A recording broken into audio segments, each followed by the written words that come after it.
Ready সবাই বলো? হ্যাঁ রেডি বলো। দিদি, সিপিএম এর কেন্দ্রীয় দলিলে উদ্বেগ প্রকাশ করা হয়েছে বাংলায় আরএসএস এবং তাদের এই যে বিভিন্ন স্কুল বা শিক্ষা এবং কোথাও গিয়ে ঘুরে ফিরে সেই হিন্দুত্ব। না, সিপিএম কতটা উদ্বিগ্ন তার জন্য আসলে সেটা তো জানা নেই। হয়তো ওই কাগজ কলমে একটা উদ্বেগ প্রকাশ করেছে, কারণ আমরা যখনই দেখি যে সিপিএমকে এই রাজ্যে ভারতীয় জনতা পার্টি তাদের সমর্থন করার মতন একটা ক্ষেত্র তৈরি করে।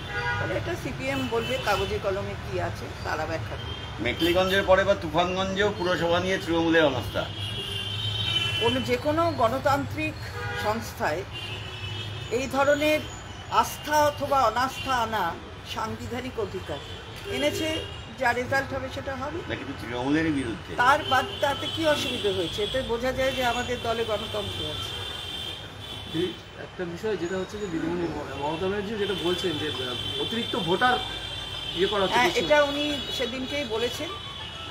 উনি তার উদ্বেগ প্রকাশ করেছেন এবং সেই মতন সবাইকে নির্দেশও দিয়েছেন যাতে আমরা আরও ভালো করে সবাই মিলে এই দিকটা লক্ষ্য রাখি এবং আমাদের লোকেরা সেই কাজটা নিশ্চিতভাবে ভালো করে করবার একটা প্রয়াস করছে।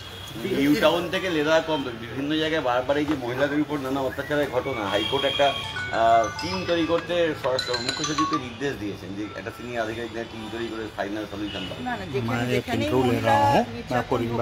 সেটা অত্যন্ত খারাপ এবং আমরা নিন্দা করি। তবে এটাও দেখা যায় যে এই রাজ্যে যেখানেই মহিলা নির্যাতন হয়েছে এটা হোক না কেন, কোনো কিছু বিচার না করে কিন্তু অপরাধীকে ধরার কাজটা পুলিশ করেছে। এবং সঙ্গে সঙ্গে আমরা যে অপরাধিতা বিলটা আনার জন্য গতকালও মাননীয় রাষ্ট্রপতির কাছে আমাদের সাংসদদের একটি টিম গিয়েছিল, এটা তো স্বাক্ষর হওয়া উচিত। সেই পদক্ষেপ গ্রহণ করা হচ্ছে না কেন সেদিকেও নিশ্চিতভাবে আমার মনে হয় যে কলকাতা হাইকোর্ট তারা সুমোটো সেদিকে নজর রাখতে পারে। কারণ তাদের হাতে তো অনেক কিছুই আছে, সেটাও সুমোটো নজর রাখতে পারে যে কেন হচ্ছে না। এতদিন হলো গেছে, সেপ্টেম্বর মাসে সেই বিল গেছে বলে শুনেছি, তো মাননীয় রাষ্ট্রপতির কাছে সেটা এখনো স্বাক্ষর হয়নি।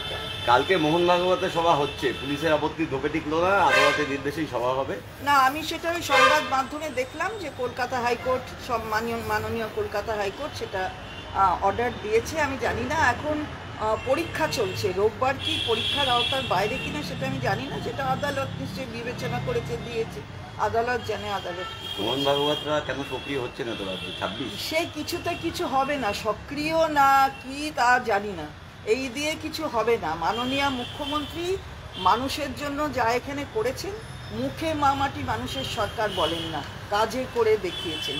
তাই 3 বারের আস্থা হয়েছে, আবার 4 বার, চতুর্থবারও মানুষ তার উপরেই আস্থা রাখবে। সুতরাং তারা আসছেন, এটা গণতান্ত্রিক রাজ্য এবং এখানে অন্য দল আসলেও সেখানে তো তাকে বাধা দেওয়া হয় না, কিন্তু পরীক্ষা চলছে, এটাও তো ঠিক।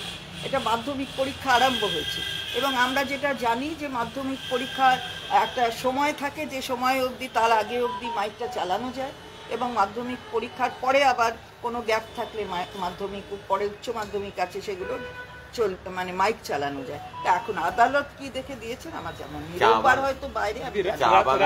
কেন্দ্রের বাজেটেও কিছু নেই, রাজ্যের বাজেটেও অবশ্যই আছে। চা বাগান নিয়ে রাজ্যের বাজেটে আপনি বোধহয় ভালো করে আপনারা লক্ষ্য করে দেখেননি যে স্কিমটা ছিল এগ্রিকালচারাল ইনকাম ট্যাক্স সেটাকে না দেওয়ার, অর্থাৎ 1 টাকাও এগ্রিকালচারাল ইনকাম ট্যাক্স লাগবে না, সেই স্কিমটা আবার 1 বছর বাড়ানো।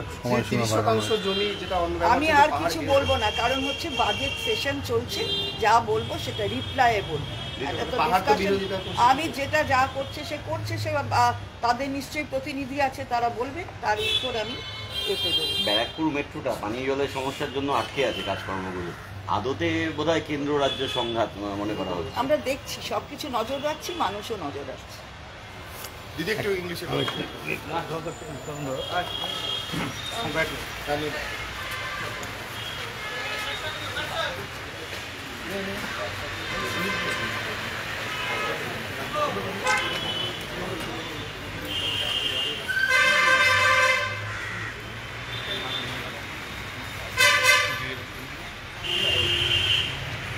হবে